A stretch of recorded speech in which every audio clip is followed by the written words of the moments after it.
Welcome back to One Piece Anime Review episode number 94. Yep. This time I'm viewing the 882nd episode of the anime, The Summit War. The Pirate Kings inherited well, and the 941st chapter of the manga, Attack Ebisu Town. This episode, like the last one, doesn't adapt very much of chapter 905, though it adapts a little bit more than last week. Yeah, last week adapted 3 pages. This week adapted 5. That's pages 5 through 7 and 14 and 15. And that's it. That's all they adapted. I mean, seriously, why in the world is it taking 3 episodes to adapt 1 chapter? This is the second time in the series they've done this. Yeah, last time I think it was like chapter, I think it was like 895, I think it was, where it took 3 episodes to adapt 1 chapter. Now, a majority of this episode is a recap of Marineford. A very abridged recap, mind you. They do highlight some stuff. One I didn't think would really happen was when he had the fleet admiral, the current one, when he was a regular vice admiral, him basically blowing a hole in Whitebeard's chest. I was curious of how the heck that got there, because I don't remember that happening during the thing, because last time Whitebeard didn't fight anybody at all. I mean, the only thing big happened to him, he got blasted 100 times by Navy soldiers, and he got blasted by the Blackbeard pirates. That's where the heck the hole in the chest came from. I don't know where the heck that came from. It's like, all of a sudden, boom, there it is, the hole in his chest. Like, okay, that's how that happened. Okay? Though the Marineford recap, from what I can tell, is told from the perspective of Sendeku, the previous fleet admiral, who's now the Inspector General. Even though he has no real power. Yep. And of course, they do show Boa Hancock in the recap. A brief one-shot cameo of her. Despite the fact she did play a role in this particular thing, she played a very small role, and the fact she was featured very prominently throughout the original Marineford arc. Here you see her briefly with some pirates, and that's all you see of her. Which I think is kind of dumb, the fact they did that. I mean, in the case of the highlights, I mean, a lot of the errors, with the exception of that they cut off our Boa Hancock with recap, and they don't show Kobe. Yeah, Kobe is nowhere to be seen in this whole recap, which I'm thinking, that's weird. Why would you cut out one of the most important characters of the Marineford arc? Why would you cut him out of it? And even though it's a recap, you could at least show him doing something, but no, you completely cut him out. The other admirals, basically, you can't see him briefly. You see Aokiji briefly for like two. He only has, like, in this recap, roughly about 5 seconds of screen time. You see him just standing, and the next time you see him, he's basically freezing a pirate. That's all you see of him. The other one shoots energy blast. You see him, like, outside of the, like, you see him, like, in prison and stuff for a good, like, about a small chunk of the episode. Flashback stuff, you only see him, like, briefly, and that's it. That's all you see of the guy. Of course, we do get a chance to see the flashback once again. The death of Ace, Luffy's over-the-top reaction. But they cut out the moment when Jinbei is basically picking up. Though this basically is told from Sendeku's perspective, but it's an okay recap. But man, they basically almost trimmed Boa Hancock out of the freaking flashback. My guess is the only reason why they kept her in is because some people probably who worked on that arc, who probably still works in the series, probably told them, hey, this character was actually in this arc. Keep her in there. But God would keep Kobe, despite the fact we just featured in like roughly 2 episodes back when we rescued the Dressrosa Kingdom from the hands of pirates. Yep. Now what else happens in this episode? Well, aside from basically recapping Marineford, we have to talk about the new era. We finally get a chance to see the royal family, the Ragaku family kingdom, basically Fishman Islands royal family. We see them come to the surface finally, which they don't show this in the manga. No, this is actually a complete anime original, which I do appreciate the anime actually doing this, because this is never seen in the manga. It's like, oh, they're just on the surface now. Like, when the heck they arrive? At least this anime bothers to show it, and of course, usually those things they go up on. Of course, that actually is debuted, I think in this very, I think it was this chapter that made its debut. The chapter was one of Daps. Yep.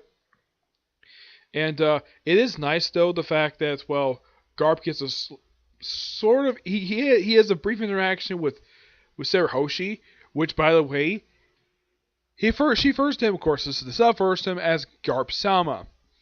Kind of like how she referred Luffy. I mean, I think it would be nice if she briefly talked about Luffy to him. I mean, after all, Luffy did change her and practically save our freaking kingdom from a pirate who basically had no reason to attack anyways. Hody Jones. Remember this guy. I would not be surprised though if they do a recap of Fishman Island.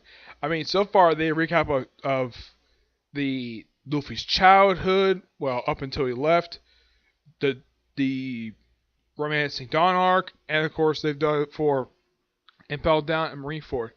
Yeah, in just 5 episodes, they basically recap 5 flashbacks. But who knows what they're gonna do next week? Yeah, hopefully they actually show. Like, I'm really hoping this might happen maybe next week's episode, which is one step ahead of the dream Sarah Hoshi's Path to the Sun. I'm really hoping that next week's episode will in fact show a recap of. It probably will show a recap of Fishman Island. I wouldn't be surprised about that. After all, in my opinion, it's one of the best arcs of post time skip. I mean, it's a damn good arc, even though all it does just shows up basically how people's 2-year time skip basically was doing up to. Yeah, I mean that's a good arc. Punk Hazard is fantastic. Dressrosa, despite being a good arc, it has a problem basically dragging. The story basically drags out for a long period of time, to the point where the anime basically has it where it's longer than the freaking manga, and the manga is like 112 chapters, even though it was adapted for 118 episodes. Okay, now let's talk about the newest chapter of the manga. Talk episode time. First we have the flower. We cut to the flower capital, where we're at the Shogun's place, and he's just talking to some people. Of course, they reacted to that in the last chapter. And all of a sudden, apparently Luffy has put a bunch of weight in the last chapter. So he could basically burn himself, no problem. It's a bit of fighting, like lots of talking, and then we cut to a different part of Wano Kingdom, and we see Brook. Freaking Brook. I'm like, where the heck have you been for the past 10 chapters? Seriously, where the heck has this guy been? Because I'm sure a lot of people have been asking that. So my guess is Oda must have heard the complaints. Like, hey, I'm sure even his editors asked, like, where in the world is Brook? Like, can you have him show up again? It's like, sure. It's the most hilarious scene. Yeah, like, Brook comes across Zoro, and he's in bed with 2 women. Though, lucky enough, he didn't have sex with him. No, it's basically a woman who's around his age and a little girl. Though they're fully clothed, thank God. But it's such a hilarious scene. He's like, what? What? Zoro? This is so funny. Oh my gosh. Yeah. Yeah, and of course he does this whole thing of sees her, who's Epi, Moshiki's little sister, like, wow, so pretty. Excuse me, but do you think you're showing your panties? Yeah, typical Brook. Always ask a woman to see your freaking panties. He's like, ghost. It's like, of course Zoro's like, nope, he's not a freaking ghost. He's basically he's part of the Straw Hat crew. Though it's so funny. Brook like, I'm so jealous. He's just sleeping. But sleeping makes me most. What sleeping next to me makes most men quite happy. Then we have, of course, they mentioned the whole thing about Midnight Boy being caught, which happened to be her father. Midnight Boy, I think it's his father. Actually, it's this little girl's father. And of course, they do mention about the death of the courtesan. That happened just 2 chapters back. And of course, we see Nami, Robin, Frankie, Usopp, Sanji, and the female ninja. They pop up in this particular portion chapter, along with the one member who is part of Moshiki's retainers, one who actually can paint. Yeah, he pops up briefly here. And then the chapter ends with the Midnight Boy being basically put on display on this giant freaking cross.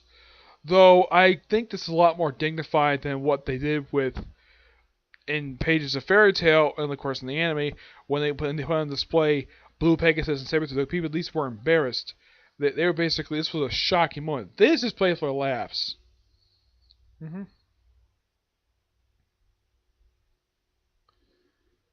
Yeah, but it's a really good. It's a pretty good ending to the chapter, but it's not exactly jaw dropping per se, but it's quite interesting. I mean, you see, also looks like some fan poll looks like may have happened, and